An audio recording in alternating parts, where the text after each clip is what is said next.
Hello and welcome to Burton on Trent and to the business news this afternoon. And today's big news, of course, is Black Friday, the spending and retail phenomenon that has sprung up from the United States. We'll be crossing to New York shortly to hear from FLEURY.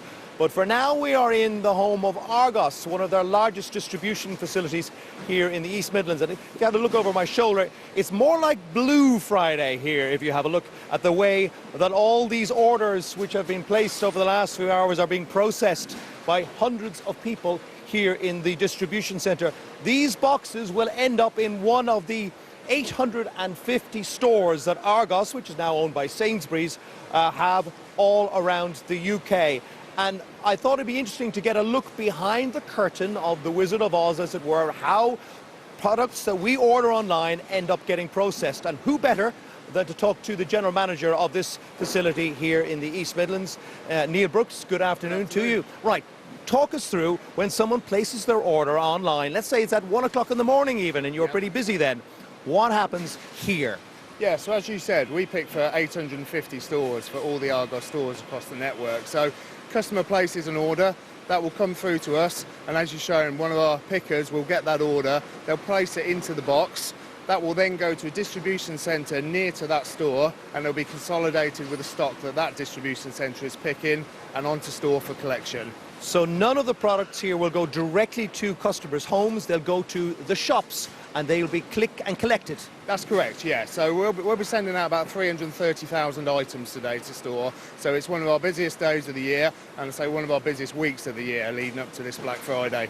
Now, you do a lot of planning for this, I'm guessing, Neil. In other words, when did you start ordering products from wherever in the world to prepare for this particular weekend? Some of the products were ordered up to sort of 6 to 8 months ago, but primarily the majority of stock for Black Friday lines today have been coming in for the last 4 to 6 weeks. We bring in around about 70 deliveries a day, 75 deliveries a day for all the lines that you'll be seeing on Black Friday promotion today. Superb. Neil, thank you very much for joining us. Neil there is the General Manager here in Burton on Trent. Now, the phrase Black Friday is not from the UK, it's not from Europe, it's from America. And let's cross to the home of Black Friday. FLEURY, where are you? Joe, I am standing inside Macy's. If you've ever visited New York, it's a huge department store in the centre of Manhattan. These doors have been open behind me here since 5 p.m. on Thursday, which is Thanksgiving. Typically, it's sort of the day when Americans sit down with friends, family, eat a huge turkey dinner. But many people, as many as 16,000 in fact, came through these doors at 5 p.m. to try and snap up some bargains. Take a look, you can see quite a few people, a big crowd here. It attracts shoppers from around the world. I was talking earlier to the boss, and he said that the strong dollar has had a bit of an impact here. It's meant that some shoppers have certainly from overseas, have stayed away. In particular, actually, the weakness of the British pound has meant there have been fewer British visitors this year. But as you can see right now, we're sort of fighting our way a bit through the crowds. Let me take you down here if I can.